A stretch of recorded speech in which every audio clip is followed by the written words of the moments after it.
Another edition of Beat the Closing Number presented by TheLines.com. You can follow us on X at TheLinesUS. You can follow Mo Nuwwarah, my co-host, 2Ws, at Mo Nuwwarah. You can follow me at Eli Herskovich. As always, remember to give the video a thumbs up and ring the bell to get notifications whenever The Lines releases sports betting videos, not just on the NFL. Bowl season wrapping up, but Brett Gibbons and Kelly Ford are doing a great job getting you ready for the college football playoff and NBA with the Coast to Coast crew, and college basketball. I'll be back starting next week with conference play heating up. But Mo, we're heating up in the NFL. At least we're keeping to our name. Good season so far here on Beat the Closing Number, 37-21 with spreads and totals, 2-2 in week 16. How did your week 16 go? How did your Christmas go, since I was off on Monday too? Pretty good. Everything was good. Strong week for me. It was overdue, probably, to have a strong week. But, yeah, some bad numbers, like I told Steven. But they ended up being, like, strong plays, like really strong plays. So I guess for 1 week I was sharper than the market. But good Christmas, too. So been a good few days. Pretty relaxing weekend. Didn't go too crazy. So no poker, it sounds like. Nah, I'm retired right now, but maybe out of retirement next week. We'll see what happens. So a brief retirement, nothing lengthy or anything like that. Good to hear. And if you decide to tail or fade our bets for week 17, you could use BetMGM promo code TheLines, one word, to get up to $1,500 back in bonus bets. Remember that if your first bet loses, you'll get those bonus bets. So if it wins, you cash your bet and all is good with that. And remember that bonus bets are not equivalent to real money. And as always, terms and conditions apply. You can check out our bets in real time, get the best of the number as we try to do so each week in our Discord channel. The link is over at thelines.com in the top right-hand corner. We'll break down our 4 favorite week 17 bets, and then we'll be joined by Mitch Moss, the host of Follow the Money morning show on VSiN, the first ever sports betting network. Talk NFL with him and maybe a little bit of college football playoff too. But Mo, really quick, want to start off with, since the new year is going to be next week, I'll be off, or you'll be off too on New Year's, but I'll be back on next Thursday for the week 18 edition of Beat the Closing Number. But before 2024, any New Year's betting resolutions for you? Well, I think not really New Year's, but something I started to make sure I was doing a few weeks ago, because had a few disaster games where I just kept firing live, basically, and just being like too stubborn. I don't even know if it's like stubborn. It's just because like, say you are like really confident in an under or whatever, right? And then there's like an 80-yard touchdown. Well, then you're going to get a really good number right after that. So then you're just like, okay, well, let's take the new number since it's a really good number and I like the under. And it happened in a couple games. And I think most notable example of this, I've talked about it in the past, but not an NFL game, but cheating scumbag Michigan last year against Ohio State. Just kept firing Ohio State live because I was like, okay, they're eventually going to start throwing the ball and stop plunging into the line. And no, Ryan Day is an idiot, so he punished me.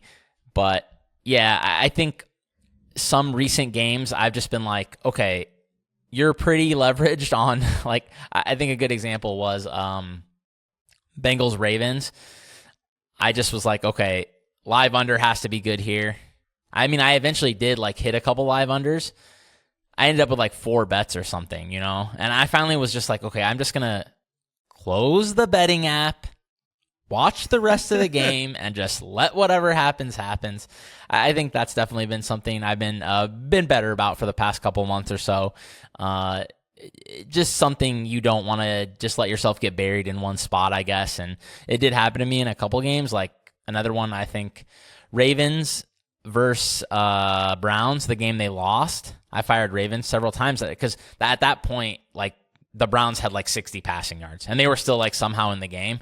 And I was like, okay, the Ravens are like moving the ball. They keep kicking field goals. The Browns are just getting short fields and like ripping off some long runs. But Deshaun Watson has, 100 yards passing going into the fourth quarter. And then it just, they played a lot better after that. So like Deshaun actually started playing good, and then they won the game, and so that one hurt. And then I was just like, okay, I gotta just like stop doing this and just get to a point where I'm leveraged enough and just not let it get any farther than that. And I think I've been doing a pretty good job. Sounds like it. It's also tough to stay away live betting wise when it comes to these backup quarterbacks. Hard not to take a live under too, but variance happens, turnover variance happens as we discuss on each and every week here on Beat the Closing Number. So just because there's turnover variance in a half doesn't mean there's not going to be turnover variance in the second half. Doesn't mean there's not going to be turnover variance for an individual team over the course of a full season. We saw that last year with the Vikings with all their one score variance, and it's gone the other direction for them this season. Actually, an NFL high, I think, 39 one-score games since 2021. Pretty wild. But my New Year's betting resolution, especially for the NFL, stop betting unders. You mentioned putting your app away. When it comes to live betting, I need to put my app away or maybe try to X out all the total sections of these games because I had a good start with totals to begin the NFL season, but unders have not been my friend over the last few weeks. Bucks, Packers, I'm looking at you, combining for 54 points when I had the under 42 and a half, 41 and a half, I want to say. I like the script I came up with leading into the game. Luckily, I didn't bet that one live and did continue to hammer the under. I took my L with that. But for a betting resolution for our listeners, viewers, if you're checking out the audio-only edition of Beat the Closing Number on Apple, Spotify, wherever you find your favorite podcast, for Gambling X also, bankroll management, especially around the holidays, maybe you get some extra cash to spend. Just make sure to be diligent when you're trying to bet, not just live, but pre-flop too, because variance is the name of the game, whether it's the NFL, Major League Baseball, as you know, Mo, NBA, college basketball, college football. You get unlucky sometimes, and it could sometimes cause bettors to go down the deep end and continue to place bets that maybe they weren't looking to make at the beginning of the game or the beginning of the day. So just be careful with that and understand the grind of sports betting. As you and I both know, Mo, this can be to the similar notion of bankroll management.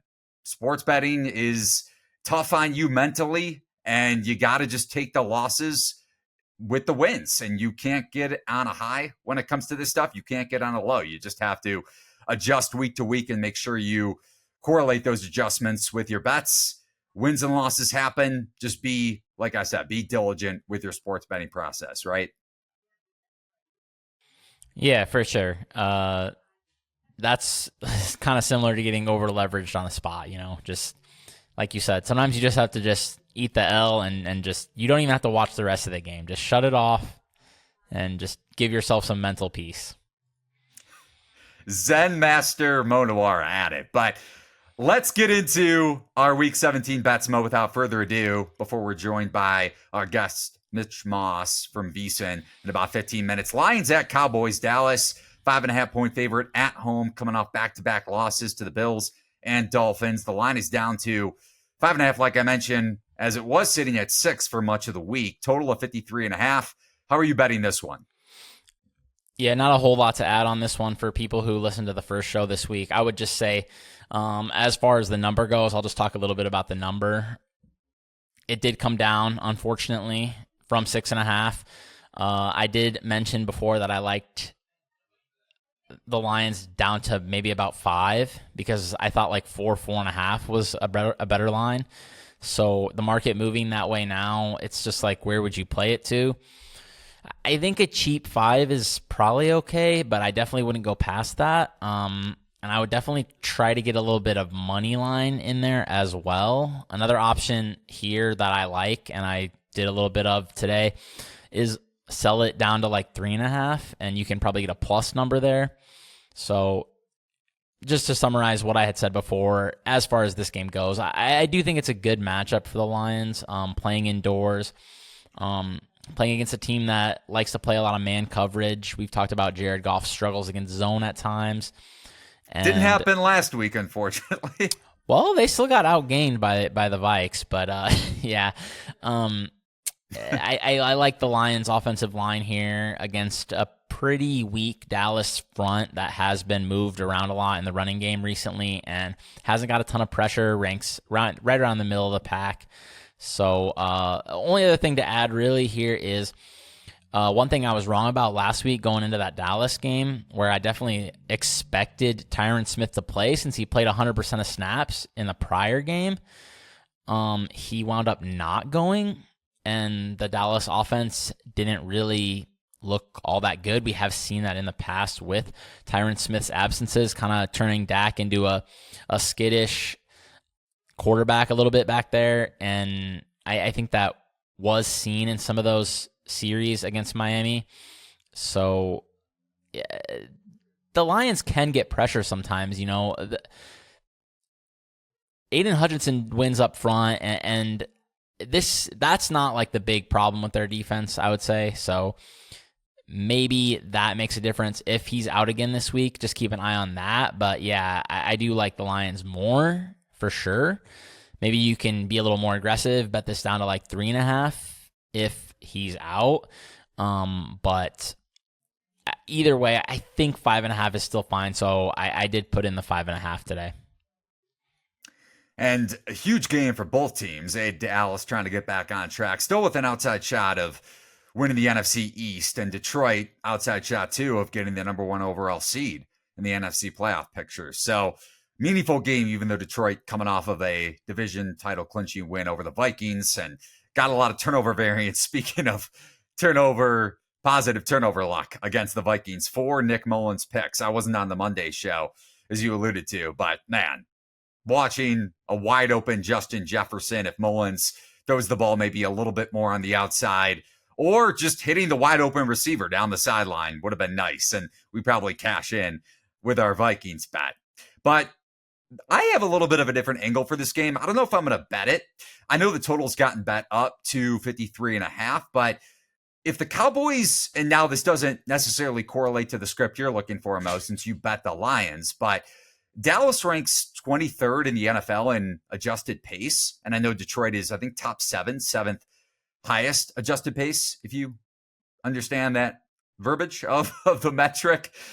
So if the Cowboys are able to control the script, then maybe we see this one go under, but there are also opportunities for explosive plays with this Cowboys passing attack, which is why I'm a little bit weary of it. Detroit ranks 26th in drop back success rate allowed, and we don't know if Lions safety CJ Gardner-Johnson is going to be back. So a couple of notes there to keep in mind on the total, but a little bit of a lean to Mo's angle with Lions plus 5.5. And I like your plus money look as well, down to plus 3.5. Still a lot to play for Detroit. And considering this game is before the Sunday window, 1 seed certainly up for grabs, theoretically. On to the second game we're going to discuss, Mo. Week 17 bets, Saints at Bucks. This line down to Tampa Bay minus 2.5. Was 3 earlier in the week. So the look ahead was Tampa Bay minus 1.5. And we saw the line spike up after the Bucks knocked off Jacksonville at home. They've won 4 straight. I'm looking to sell Tampa Bay high, or at the peak of their market rating, sell high spot for me on the Bucks, even though they have a chance to clinch the NFC South with the win over the Saints. So obviously a lot to play for the Bucks as well. And the Saints are fighting for their playoff lives. They'll need help to get in, whether it's the wild card race or through trying to win the division title. But still a playoff opportunity for the Saints if they win this game. And the Bucks, keep in mind, they've been one of the luckier teams in the NFL. When you look at turnover differential, tied for the best turnover differential in the league at plus 10. And they've gotten their fair share of breaks, whether it's with turnover variance or with their pass defense not being exploited enough. This is a secondary that ranks bottom 12 in both EPA per dropback allowed and passing success rate. And I get it. It's very difficult to trust Derek Carr, as I wrote up in my betting column this week, which you could find over at thelines.com. But you look back at last week, Thursday night, which I lost my Saints bet in that game, but 4 possessions in Rams territory for the Saints where they didn't score. And you had a egregious drop from Chris Olave in the latter part of the first half that wound up going for a Rams touchdown, I believe, or regardless, Rams points right before the half. That kind of swung the game. So I think this is a get-right spot here for the Saints passing attack. If you could stomach betting Derek Carr, especially with Carlton Davis, the Bucs' number one cornerback, dealing with that concussion and likely out. And then it's not just a sell-high spot for the Bucs overall. Sell-high spot for Baker Mayfield, who's been great over his last 4 games, third best adjusted EPA per dropback during that stretch. But you mentioned Goff against man-to-man versus zone defenses. Mayfield going up against a primarily cover 3 defense, or at least the Saints run the cover 3 at the 5th highest rate across the NFL. And Baker's passer rating dips over 20 points against zone coverage. So third best adjusted EPA per dropback during this 4-game win streak. But I think we see Mayfield come back down to earth against a pass defense that, yes, doesn't have its number one cornerback either. They've been without him over their last 3 or 4 games or so on injured reserve. But I think the Saints are able to confuse Mayfield off of the mini bye weeks. You have 10 days to prep for this game. And I think New Orleans at least keeps this one close, if not wins the game outright. I would wait to see if this one rises back up to the key number of 3, but I still like it down to 2. Mo, any takes, any bets for you on this one? Not really. Not a whole lot to add. I would say one interesting thing, I don't know if this is a high motivation spot for the Bucs. I mean, they can actually just win their last game against Carolina, and I think this game's irrelevant if the New York Times calculator that I was using is correct. So you are. Yeah, can't argue with your number for sure. But yeah, the Saints are such a. I know, like, our boss, one of our bosses, Brett Colson, on, when we do Gridiron Gamble, he's always saying the Falcons are the yo-yo team. You bet the opposite of what I kind of feel like the Saints are that way too, though. So every time you start believing, they'll lay an egg. Every time you write them off, they'll play well. So since they were pretty poor last week, in theory, we should maybe see a better game this week. I honestly, I've barely watched the Saints, I feel like, the last few weeks, so I don't have a ton to add. Only thing I'm wondering about in this game, which some of what you talked about plays into, the total seems a little bit low to me with some of the Bucs' defensive injuries and how the Saints do, I think, have some beatable corners out there. Both passing games are, put in a position, especially in good weather, playing in Tampa Bay, to potentially have success. But man, it's 2 coaching staff that especially offensive coaching staffs, that I just absolutely hate giving my money to. So probably just nothing for me. Well, I'll take the play for the both of us, and you could cheer me on, hopefully. And speaking of the Panthers, potential division clinching opportunity for Tampa Bay, like you mentioned, even if they lose to the Saints. Carolina at Jacksonville, and Jacksonville down to a 6.5-point home favorite. The line was as high as 7 earlier in the week. Low total for this game as well, a bit lower than the Saints box, total of 38. And these two teams, believe it or not, when you look at EPA per play, pretty similar since week 13, which goes back to when the Panthers fired Frank Reich in his first season as the Carolina head coach. Jacksonville ranks 20th in EPA per play, offensive EPA per play, since that juncture of the season, just 4 spots ahead of Carolina. Of course, Trevor Lawrence dealing with a knee injury, ankle, concussion, and shoulder injuries since that point in the season, but still concerning. And we mentioned the impact of a banged up Zay Jones too last week, especially with Ridley not being able to play in the slot. So how are you betting Panthers at Jags, Mo? I took some 7 with the Panthers. That was the last one that was left on the board. I still think it's fine at 6.5. I don't think I would go much lower than 6.5, unless obviously you figure out that Trevor Lawrence is out and you're able to beat the steam. This Jags offense, I mean, we've talked about it a few times, just with no outside receivers at this point. It's been pretty broken for the past few weeks, and you have Calvin Ridley unable to really perform on the outside. I mean, he had a better game this past week, but I watched some of that game, and I feel like most of his production honestly came in garbage time when they were pretty buried by the Bucs. Like, that's when he scored. That's when he had another 1 or 2 medium to long plays. I still think he's probably going to be inefficient overall playing on the outside. And you add a shoulder injury to Trevor Lawrence here, and that's in addition to his ankle injury. I think everybody's kind of zoning in on the shoulder injury, wondering how that affects him. But I think we need to keep in mind, like, I've sprained my ankle. I obviously Trevor Lawrence is like 10 years younger than me, but it took me like 8 months to be good or whatever, so the medical opinion of Nuwwarah. How about that? But this is normal. Like, people sprain their ankles and it takes a long time to get right. Like, we see it with basketball players all the time, and I don't think we can be confident he's 100% lower body. And now you add a shoulder injury to that. And it would be different maybe if this was a team that had some sort of running game, but the Jaguars cannot block at all up front. I know this very well as a Travis Etienne fantasy owner, and very frustrating watch at times, watching them try to open holes and just can be completely unable to. So, they don't have anything to fall back on if the passing game isn't working. And the Panthers D, which I was way too high on, I guess, preseason, but they have started to play some decent football. If you go back to, like, basically since their bye, I mean, they've only had 2 bad games. It was Dallas week 11 and then last week against Green Bay. With this total, I mean, it's just basically like, can Bryce Young score 17 points? I think with the way the Jags defense is playing, it's definitely possible. They've actually been worse than Carolina in the second half of the season. So I don't think it's out of line to think the Panthers could have some success. And with a total of 38, you don't need a whole lot here, most likely.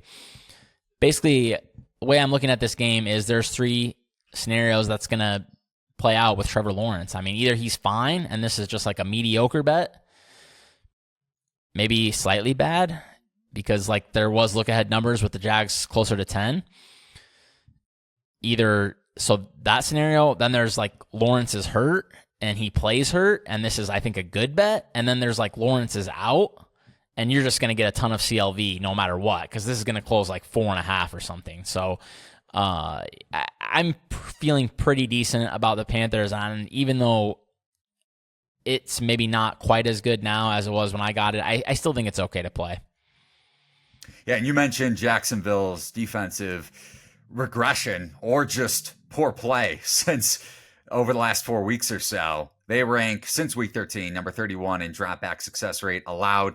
But Tyson Campbell and Andre Sisco are expected, reportedly, to get more workload this week, which theoretically gives a little more upside to this defense, or just a little bit more bandage on their play of late. And also, you're playing Bryce Young against vulnerable defense, yes, but are they as vulnerable as the Packers and a Joe Barry-led defense? We'll see, especially if Campbell and Sisco are on the field a bit more. I'm just a little bit concerned with this being a bounce-back spot for the Jags. I get your point, too, if Lawrence doesn't go and it's C.J. Beathard, but Jacksonville coming off 4 straight losses. So a huge game for them, with the division still up for grabs in the AFC South. On to our final game really quick. Falcons at Bears. Chicago, 3-point home favorite, holding steady at that number. Total between 37.5 and 38. Bears have won 3 of their last 4 games, so I'm looking to sell high on Chicago. And this defense in particular, allowing the second fewest EPA per play since week 9, which goes back to when they traded for Montez Sweat ahead of the NFL trade deadline.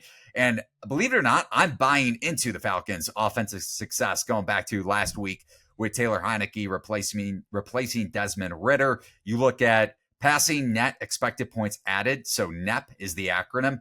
Heineke with 0.15 passing net per dropback, juxtaposed to Ridder, who is below par in that metric. So it's not only turnover-worthy plays for Ridder that gives you pause, but Heineke just gives you more of an opportunity for explosive plays, as we saw last week against the Colts. And I get the Falcons are very run-centric, the highest percentage of rushing plays in the NFL.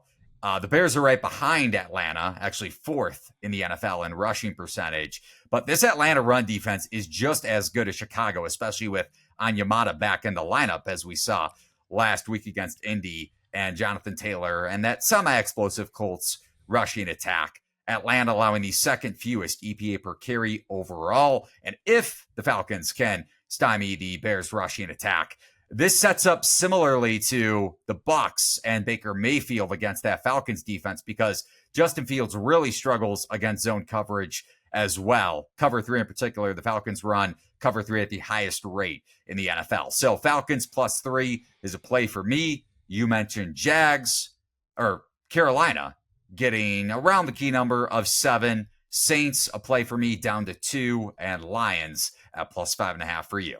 Now it's time to be joined by Mitch Moss at Mitch Moss Radio on X, the host of Follow the Money on VSiN, the first ever sports betting network. Mitch, happy belated Christmas, merry belated Christmas, coming from a Jew. And how has your holiday season been going, whether it's been betting or just spending time with the fam? You know, we went to a Jewish deli on Christmas Day. Very popular, those spots. And they make unbelievable food. It's right down the street. I've had the chicken matzo ball soup probably 10 times. Home run every single time. Bagels are incredible. Some of the best in the whole city. So pretty good. And Happy New Year to you guys as well. Thank you very much. And with the New Year coming up next week on Monday, do you have any New Year's betting resolutions, whether it's the NFL or any other sport that you're betting, college football, NBA, whatever it may be? Sure. I always say this to myself, don't force as many bets. We had some reaction yesterday from our show. We were talking about being careful with betting these bowl games because, as you guys are aware, the point spread movement on the day of, sometimes 2 to 3 hours before kickoff, it's been nuts. That Kansas, several examples, right, of games that you've had either huge movement or middle spots of like 7-8 points. So it's bonkers, and we're talking about that angle and the reaction that we got. And, it's the lunatic fringe. You're going to hear this from only 1 or 2 people, but one guy was like, "Be a man. You sound like a child. Make a bet and stick with it." And I'm actually just thinking, I never responded to the person on X, but I'm thinking that's the type of person that doesn't know what responsible gaming is or gambling is, and how you don't have to force bets or have to have a bet on every single game that's on that day. It's also probably the same person that loves people who definitely encourages same game parlays and puts out like these massive, like same game deals that hit, and they're like 8-10 things, and he's probably all in for that and doing that on every single game. You don't have to be. You don't have to bet every single game. I would like to. I'd like to have action on all these bowl games every single day, but I'm not. I'm not doing it. It's too unpredictable with the bowl season, so why force bets? Absolutely. Mo and I were preaching bankroll management, just being smart, whether it's bowl games or NFL and people getting cash for the holidays, maybe even sportsbook gift cards. Just keep that in mind. Great advice from Mitch. And now we move on to the NFL. We're going head to head on this one, Mitch, with the Falcons at the Bears. Chicago right around a 3-point favorite, total between 37.5, 38. I bet Atlanta yesterday, getting the key number 3, but you're looking to lay it with the Bears. So why am I going to lose with the Falcons on Sunday? Well, don't mind me either. So to read notes, I got to put glasses on at my advanced age. Here's what I like about the Bears. And I will say this, that, another thing here too, like a rule to live by this late in the season in the NFL, just because a team has to win a game or they need to win a game, it doesn't mean they're going to win. It doesn't mean that they're going to cover for sure. So keep that in mind when you make your bets this late in the NFL season. Having said that, like the Falcons definitely need as many games. They have to win out. They need some help here. So they're not going to be like punting on the season. They're not going to be tanking. Arthur Smith is probably coaching for his job still. But I do like the way the Bears have been playing. And with the, I'm going to call the unknown of what their future looks like. Let's be honest, Eberflus is still probably coaching for his job. And Justin Fields has 2 more weeks to prove what they're going to do in the future with the quarterback position. And also, I think like this team with Green Bay on deck, something tells me they want to get revenge for what happened to them in week 1. They can't stand losing to their intra-division rival. And then how Jordan Love kind of mocked him again. And Rodgers came out, in fact, and said, I texted him after the game and said, congrats on the win. We're still their daddies, that kind of deal.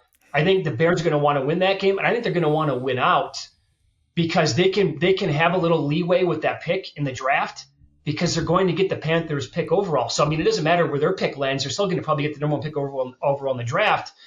And the way this team has been playing in the last month or two of of the season, since they picked up Montez Sweat, and this is before week 9, some of the advanced numbers, and I heard you rattling this stuff off for the Falcons before I popped on, but EPA per play, defensively, the Bears are third. Passing EPA, they're third. Explosive pass percentage, they're second. Pressure percentage, they're third. Rushing yards allowed per game, they're fourth. So they have all these numbers, and I could go on and on and on with like 4 or 5 more categories where they are either top 3 to top 5 and maybe top 10, like everywhere across the board. Now, the quarterbacks they have faced in that time: Derek Carr, Bryce Young, Jared Goff twice, Joshua Dobbs, Flacco, and Murray. So some decent starters there, but also guys who are trash, right? I know you made the case that Heineke is better than Ritter. I think he is as well. It's a very small sample size. This year alone, total EPA per play, he's behind Drew Lock, Gardner Minshew, and Will Levis. Passing EPA per play, he's ahead of, just barely, Desmond Ritter and Sam Howell. He's behind Aiden O'Connell, Jimmy G, and Will Levis. So I think the Bears have a lot to play for. So do the Falcons, don't get me wrong. But I love the form that this team is in right now defensively. And I think that with Fields playing for an edge here, with an edge to keep his job, I don't think he wants to, unless he's okay with moving on. I don't think so. I do like the Bears here laying the 3. And the Falcons have just been, to me, they're so untrustworthy this year. Like every game has been lined pretty much where this game is at, right? Between like 2.5 or 3, the way it seems for every single game. And I'm not an Arthur Smith guy. I don't think Eberflus is great either, but I don't like the makeup of this Falcons team, so I like the Bears here in this spot. Yeah, you weren't kidding about those Falcons lines. They really are all right about there. And they always get action too, usually like down to 2.5 every time and then bounces back to 3. I don't know what to do with this one, so you guys enjoy your sweat there. One that I have is the Panthers. I did go ahead and take some 7 on the Panthers. I don't know what's going to happen with Trevor Lawrence, but are you going to back me up on this one, or am I a fish like Eli? No, are you officially? I was thinking about it for like 2 days, and I go in and I do our show from Circa every day, and I'm staring at the board. I'm like, it's 7. I'm like, thinking to myself, is there any chance it goes to 7.5? And I'm like, maybe if Lawrence definitely comes back and he's okay in practice, but maybe not. So I never pulled the trigger yet. Obviously, because of his shoulder, he did not practice Wednesday. He was limited today, the way it sounds. CJ Beathard was in full. I do have some question marks on the Panthers defense regarding the injury report. Like, I would love to know if J.C. Horn's going to play, if Frankie Lupo is going to play, some others as well. If they were, if I knew that information right now, I would definitely have this in pocket, or would have a couple of days ago. I said, so if it gets back up to 7, I will be on the Panthers definitely in this game. I have not seen what the contest numbers are out yet in Las Vegas. If the Jags are 7, I will be on the Panthers in this game. Again, this is a team that, because of that trade with the Bears, they don't have that first round pick. So it doesn't matter if they lose out, because they're not going to miss on Caleb Williams or Drake May anyway, right? So again, they fired the coach.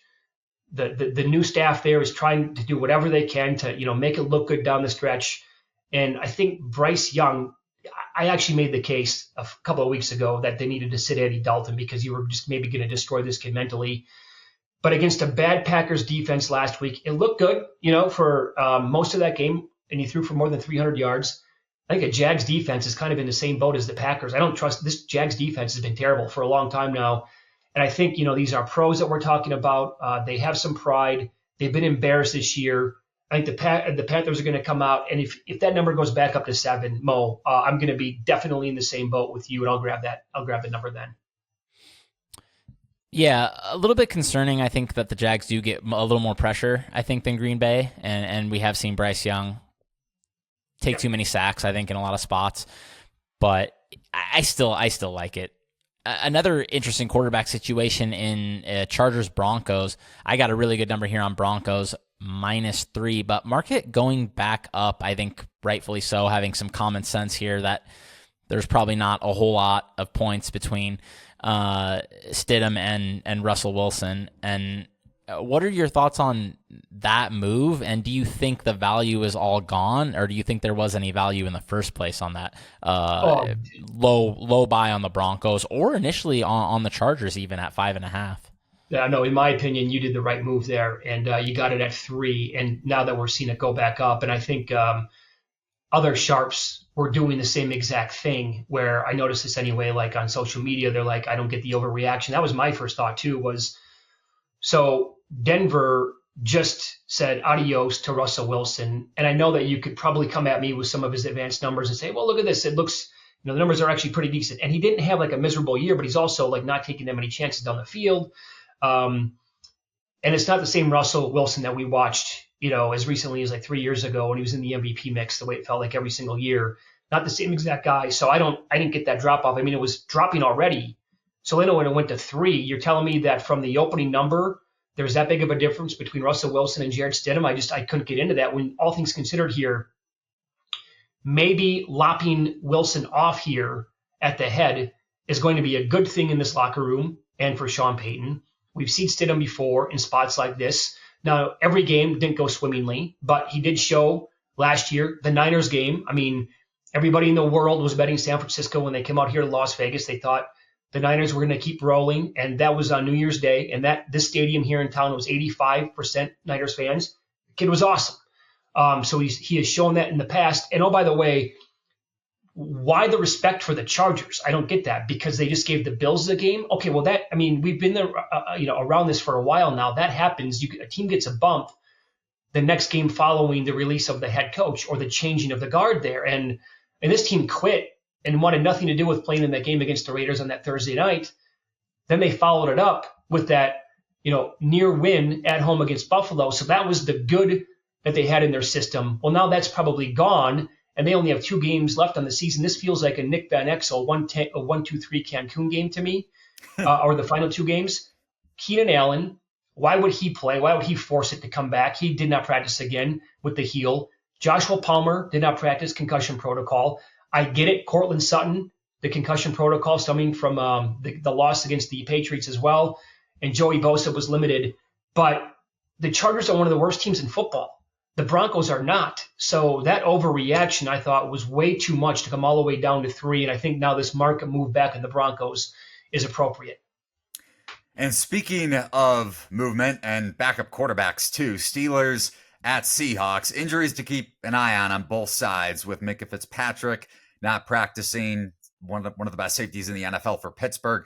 On Wednesday, Devon Witherspoon was quote-unquote limited in the walkthrough for Seattle on Wednesday. So key injuries in the secondary for each team. Mason Rudolph getting his second straight start for the Steelers, and also injury-wise with the Seahawks offensive line. Both guards are banged up. The tackles are very vulnerable against TJ Watt and this explosive Pittsburgh pass rush. So do you think the Steelers keep this going, Mitch, or does Seattle continue its surge for a potential NFC wildcard spot? Yeah, I don't want to get nuts here with what Mason Rudolph did last week. I could definitely see that coming back to the pack. I mean, that's a bad Bengals defense he's throwing the ball against, and Pickens made it look way too easy. But I'm not in love with the Seahawks team.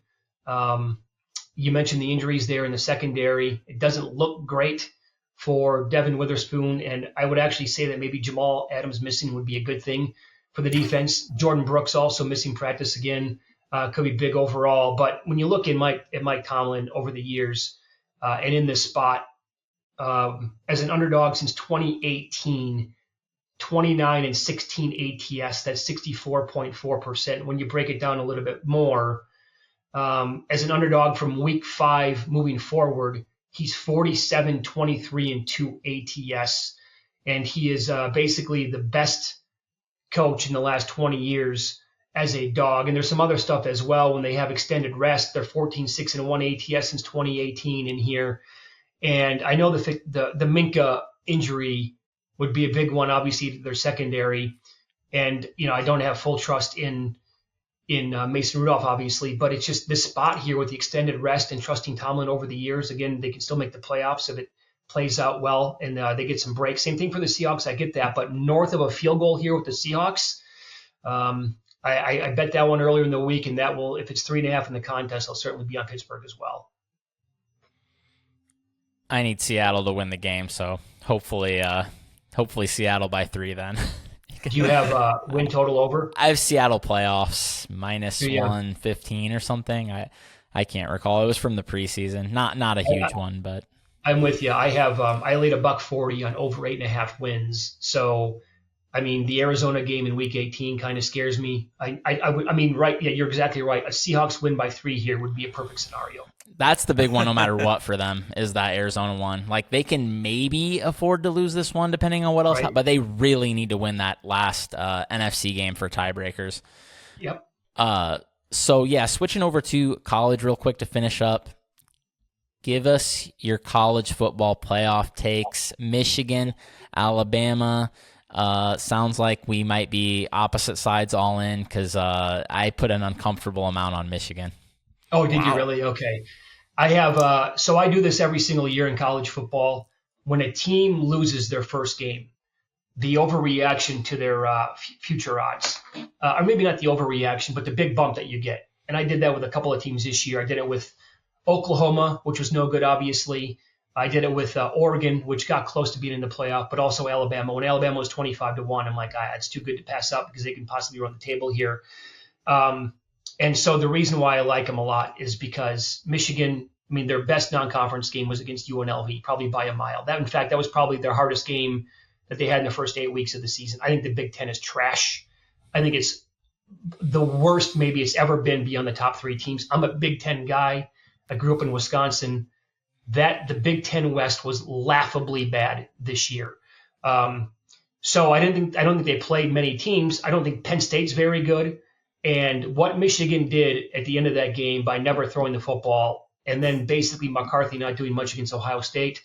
If I'm wrong, I'm wrong. Like, he's going to have to throw the ball against this Alabama defense. And when you look overall at their schedule compared to Bama's schedule, it's the number one overall schedule in the entire country. Hardest is what I'm talking about.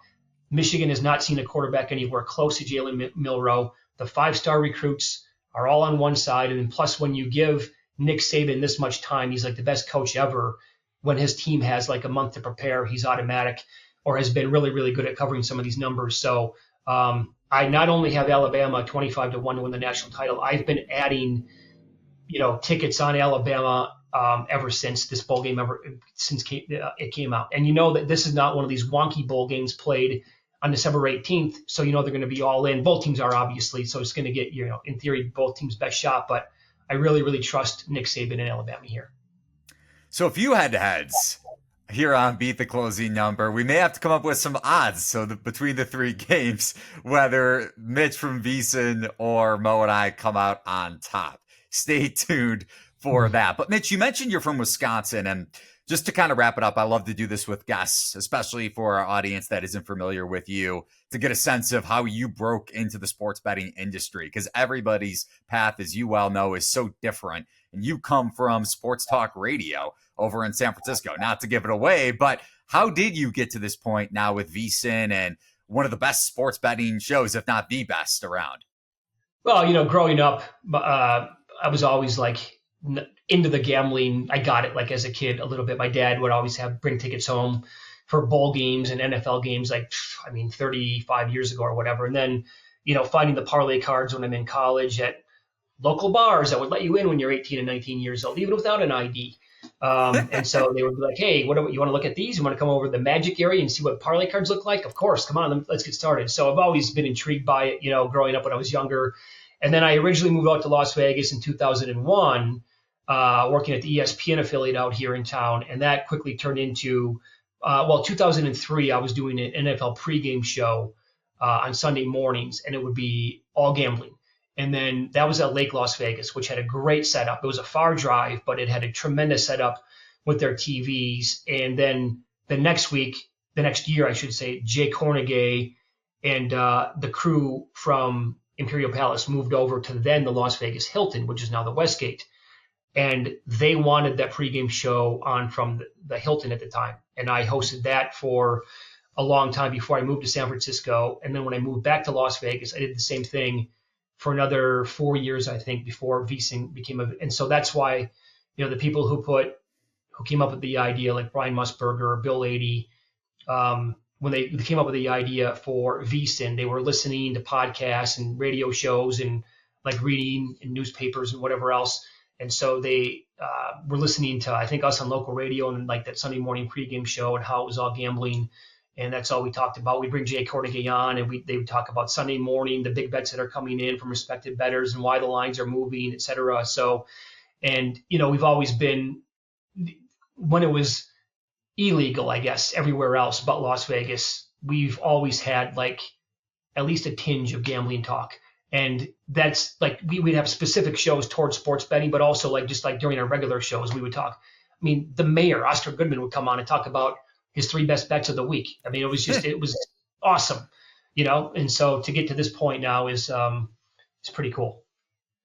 It's great stuff. Mitch Moss at Mitch Moss Radio on X, host of Follow the Money on VSiN, as Mitch said, and like I said from the get-go, the first ever sports betting network. Really appreciate the time, Mitch. Good luck to your Crimson Tide. Obviously, you got a lot tied into Alabama futures and obviously the pre-flop bet. So Mo will shoot you a tweet or just isolate himself if it is a blowout in Alabama's favor.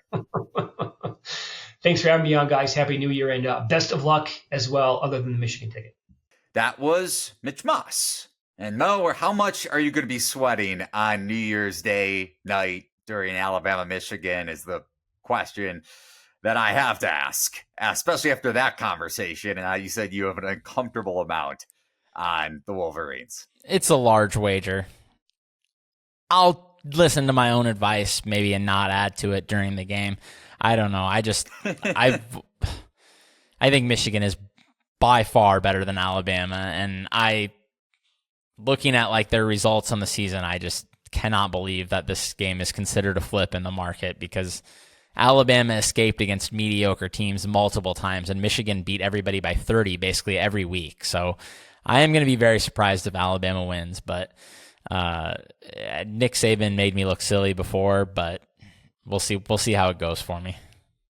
And if you want to tail Mo on the Wolverines or fade back Mitch, whichever you would like to go, the route you would like to go with, you could use promo code The Lines with BetMGM Sportsbook. If you've never done so, if you've never bet with BetMGM, use promo code The Lines, one word, to get up to $1,500 back in bonus bets if your first bet loses. Remember that bonus bets are not equivalent to real money. And as always, terms and conditions apply. You can find all of our bets in real time in the Discord channel. The link is over at thelines.com in the top right-hand corner. Also, play.thelines.com for our free NFL contest for Week 17 and the like to win Amazon gift cards. So be sure to sign up for that. Mo, any last words before we get out of here? Go blue. That's my only last words, and it'll be a good day. It'll be a nice Monday, New Year's, hang out with the boys, watch the games. Just hope Michigan doesn't make me look silly. Harbaugh, this is your time, buddy. You've been wrecked in these big games multiple times. For the Big Ten, man, that hurt me to listen to Mitch dump on the Big Ten, but if he says he's a Big Ten guy, I'm going to let it slide. Mo, the Jim Harbaugh stan. I never think I'd see or hear the day. I am rooting for his brother, John Harbaugh. Ravens have a shot to wrap up a number 1 seed in the AFC playoff picture. I have those Ravens futures from May. Mo, you have your Bills futures at a pretty big number, so hopefully the Bills continue to surge here, and maybe we'll get a Bills-Ravens AFC championship game. Who knows? But thanks for watching and listening to another edition of Beat the Closing Number. As always, for Mo and myself, Eli Herskovich, follow us on X, Twitter, whatever Elon Musk likes to call it these days. So long, everybody. Happy New Year and good luck with your NFL Week 17 bets.